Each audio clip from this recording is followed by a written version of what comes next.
Olá, irmãos. Estamos em mais uma aula de escola dominical, né, na nossa EBD. E na lição de hoje vamos estudar a lição número 11, as ordenanças para a igreja. E como diz aí o versículo chave, né? Aquele que tem os meus mandamentos e os guarda, esse é o que me ama, né? João 14, 21. Que mandamentos nós precisamos obedecer para mostrar que nós amamos ao Senhor? Então, sobre esse tema, nós vamos abordar na nossa lição de hoje as ordenanças que Jesus deixou para a igreja. 1 Coríntios 5, 2 Coríntios 5,17 nos lembra que se alguém está em Cristo, é uma nova criatura. As coisas antigas já passaram, eis que se fizeram novas. Quando uma pessoa crê em Jesus como seu Salvador, acontece dentro dela uma mudança, uma transformação íntima e profunda que a Bíblia chama de novo nascimento. E a primeira evidência que uma pessoa nasceu de novo é a obediência, é a honra a Deus. E isso nos lembra, o próximo texto, 1 Pedro, capítulo 1, versículo 2, quando nos lembra que aqueles que foram eleitos segundo a presciência de Deus em santificação do Espírito para a obediência. Então, nós fomos salvos para obedecer. Por isso, Jesus disse aos seus discípulos: ensine a guardar todas as coisas que eu vos tenho transmitido, ensinado, né? E dentro desses ensinamentos existem duas ordenanças que Jesus deixou para todos aqueles que se identificam como seus discípulos. E são o batismo e a Santa Ceia. Então Jesus deixou essas duas ordenanças e sobre esses temas nós vamos conversar então no dia de hoje. Primeiro tema é o batismo, né? E precisamos entender o que o batismo não é, né? O batismo, ele, em primeiro lugar, não é um meio de salvação, né? Uma pessoa só pode ser salva quando crê, quando deposita sua fé em Jesus como o seu Salvador. E quando a pessoa crê em Jesus, ela recebe o perdão de seus pecados, e um pecado perdoado juridicamente por Deus, né, recebe também a anulação da culpa. E uma vez que a pessoa ela recebe essa liberação jurídica de Deus por meio do seu perdão, da sua justificação, também é anulada a condenação. Então, o batismo não tem esse poder, apenas o sacrifício de Cristo. Por isso nos lembra Romanos capítulo 8, versículo 1, que agora, pois, já não existe nenhuma condenação para os que estão em Cristo Jesus. Romanos 8:1 nos lembra bem que é por meio do sacrifício de Cristo, né? Então o batismo não tem o poder regenerador, ele não pode salvar uma pessoa. Também um outro erro que muitas vezes as pessoas atribuem ao batismo é o poder místico da água. Então, um segundo princípio do que o batismo não é que a água do batismo não lava os pecados. A água do batismo não tem esse poder. Nenhuma água do mundo, nem todas as águas do mundo têm o poder de salvar ou perdoar sequer um pecado. Então, somente o sangue de Cristo pode lavar os nossos pecados e purificar a nossa vida. Jesus morreu pelos nossos pecados como substituto. Em nosso lugar, ele sofreu. Ele morreu a nossa morte para que nós vivamos a sua vida. E as águas do batismo não têm esse poder, né? O terceiro erro que geralmente algumas pessoas cometem em relação a maneira de interpretar o batismo é que o batismo não é um ritual para receber bênçãos especiais. Algumas pessoas, elas acreditam que precisam ser batizadas para cair em graça de Deus, para receber algum tipo de bênção especial, uma promoção no trabalho, conseguir um emprego melhor, um aumento de salário, a casa própria, uma prosperidade. Por isso, há pessoas que se batizam várias vezes. Já venceu o efeito do meu batismo anterior, então, por isso, eu preciso renovar meu compromisso com Deus por meio do batismo. Esse pensamento, então, ele não tem apoio bíblico. O batismo é apenas uma vez. E então, olhando para a palavra de Deus, então, o que significa o batismo? E aqui eu gostaria de ver com você agora 4 princípios que nos lembra a palavra do Senhor. O primeiro é a identificação. Marcos 1:9 nos lembra que o batismo é uma ordenança para identificação, para seguir o exemplo de Cristo. Cristo, ele foi batizado, e quando eu me batizo, então eu estou me identificando com Cristo como um discípulo de Jesus. Um segundo aspecto é a obediência. A obediência, por quê? Porque Cristo ordenou, fazer discípulos de todas as nações, indo, batizando e ensinando-os a guardar todas as coisas que eu vos tenho transmitido, ensinado. Isso aí foi a grande comissão em Mateus capítulo 28, versículos 19 e 20. Então o Senhor ordenou, foi uma ordenança do Senhor, que aquele que crê seja batizado. Então é um passo de obediência.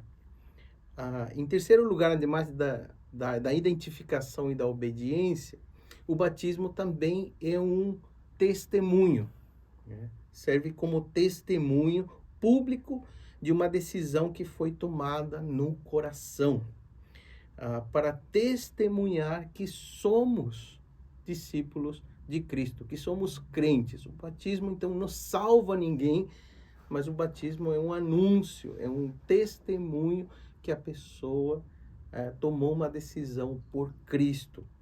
E Atos capítulo 18, versículo 8, nos lembra que aqueles que creram e foram batizados, então eles primeiro creram, depois foram batizados. Eles não foram batizados para crer, nem foram batizados para serem salvos. Isso aí é um pensamento do batismo regenerador, ou a regeneração batismal. Isso não tem apoio na palavra. O batismo, então, serve como testemunho, é um sinal externo, público, de algo que aconteceu em secreto no coração da pessoa no momento do novo nascimento. E um quarto aspecto é a representação. Então, a identificação, obediência, testemunho e também a representação. Romanos capítulo 6, versículo 4, nos lembra isso, Nos lembra de verdades e princípios bíblicos, que são anunciados.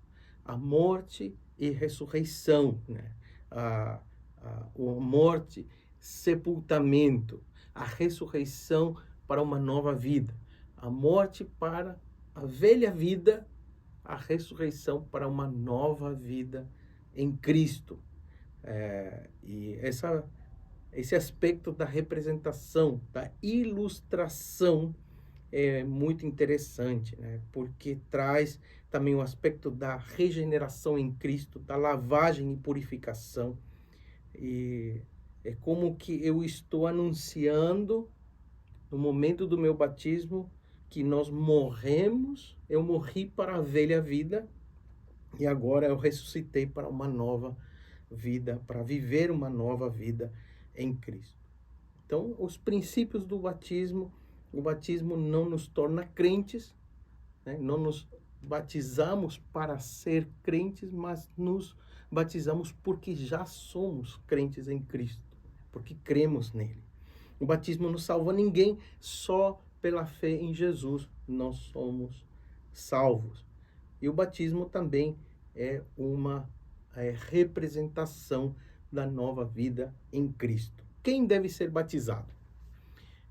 Toda pessoa que crê em Jesus como seu Salvador pode e deve ser batizado. Por quê? Porque o batismo é uma identificação, assim como Cristo foi batizado, é um passo de obediência, é um testemunho público de um ato que aconteceu no coração e é uma representação da nossa passagem de morte para uma nova vida, né? E para cumprir a ordenança do batismo, então nós tomamos esse passo uma vez, tá bem? Depois de aceitar a Cristo como Salvador. Quanto ao batismo, então esses são os princípios. Agora a segunda ordenança é a ceia do Senhor, também conhecida como Santa Ceia. E aqui, essa segunda ordenança, que foi estabelecida por Cristo, tem 4 aspectos muito importantes. O primeiro é que na ceia do Senhor, nós devemos olhar para trás. 1 Coríntios, capítulo 11, começando no versículo 23, diz assim a palavra do Senhor: porque eu recebi do Senhor o que também lhes entreguei, que o Senhor Jesus, na noite em que foi traído, pegou um pão e, tendo dado graças, o partiu e disse: isto é meu corpo que é dado por vocês. Façam isto em memória de mim. Do mesmo modo, depois da ceia, pegou também o cálice, dizendo: este cálice é a nova aliança no meu sangue. Façam isto todas as vezes que o beberem, em memória de mim. Então, em 2 oportunidades, né, o apóstolo Paulo lembra, olhando para trás, do que aconteceu naquele momento da Páscoa, da celebração da Páscoa, daquela última ceia, do estabelecimento, então, dessa cerimônia ou memorial da Santa Ceia, para recordar, para relembrar o que Jesus fez por nós, o sacrifício dele.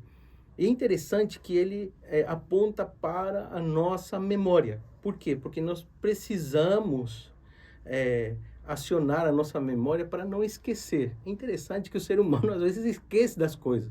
Esquecemos datas importantes, aniversário, né, da esposa, aniversário de casamento, esquecemos a chave dentro do carro, às vezes esquecemos um compromisso importante, esquecemos onde estacionamos o carro, esquecemos talvez de buscar o filho na escola, ou já esquecemos algum documento em cima de um balcão de alguma loja. A nossa mente, ela nos trai e nós podemos esquecer coisas importantes. Inclusive, nós podemos esquecer que Jesus morreu por nós na cruz. Então, para acionar a nossa mente, a nossa memória, o Senhor nos diz: olha, eu estabeleci uma ordenança para que todas as vezes que vocês se reúnam para lembrar o sacrifício de Cristo, vocês não se esqueçam que vocês foram objeto da minha graça, misericórdia, mas que houve um derramamento de sangue e o corpo de Cristo foi maltratado para que hoje vocês sejam um e vivam em comunhão entre irmãos e também com Deus. Essa reconciliação com Deus.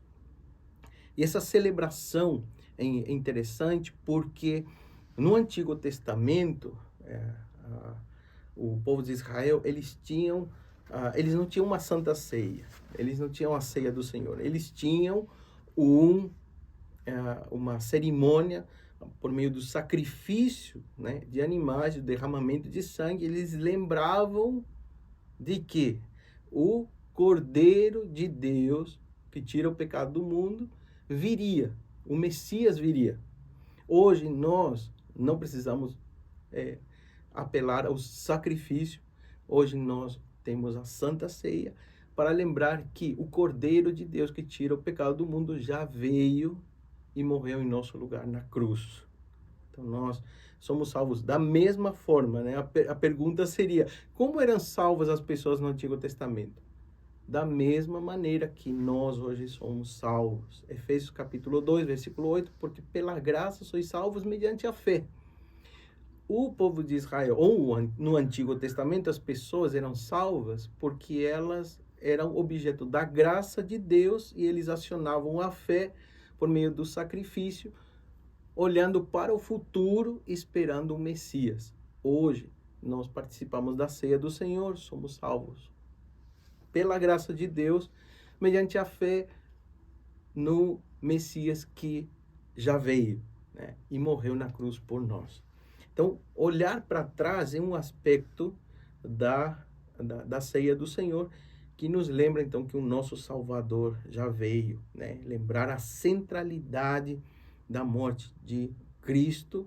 E, para isso, temos dois elementos. O pão, que representa o corpo de Cristo, e o suco de uva, o vinho, que representa o sangue derramado, e por meio desse sangue, então, há o perdão de pecados. Um segundo aspecto da Santa Ceia, além de olhar para trás, também nós precisamos olhar para dentro. Né? Esse olhar para dentro nos lembra o versículo 28, né? 1 Coríntios 11, 28, que cada um examine a si mesmo, e assim coma do pão e beba do cálice. Na Santa Ceia, nós devemos olhar para dentro, para entender a necessidade de um autoexame. Cada um examine a si mesmo. Não é o momento de examinar o irmão, não é o momento de examinar aquele que não está participando, aquele que não veio. É um momento que nós precisamos fazer um autoexame. Por quê? Porque a Santa Ceia não salva ninguém, mas sim pode condenar. E esse aspecto está registrado em 1 Coríntios 11, 27 a 30, que diz: por isso, aquele que comer o pão ou beber o cálice do Senhor indignamente, será reu do corpo e do sangue do Senhor. É como se ele estivesse sacrificando o Senhor. Versículo 28. Que cada um examine a si mesmo, e assim coma do pão e beba do cálice. Pois quem come e bebe sem discernir o corpo, come e bebe juízo para si. Versículo 30 diz: é por isso que há entre vocês muitos fracos e doentes, e não poucos que dormem. Aqui se refere, inclusive, a pessoas que estavam sofrendo doenças físicas, né? E também chegando à morte, como uma forma de disciplina do Senhor. Um exemplo disso podemos ver em Atos capítulo 5, com Ananias e Safira, né, que receberam a disciplina do Senhor no ato da mentira deles contra o Espírito Santo, contra a igreja do Senhor. Então aqui se refere a palavra do Senhor que a Santa Ceia, então, não é um meio de salvação, mas é uma proclamação da salvação que temos em Cristo, da comunhão que celebramos como irmãos, celebramos a comunhão que foi restaurada com Deus, mas ela pode, então, servir como um meio de disciplina para a igreja e para os seus membros.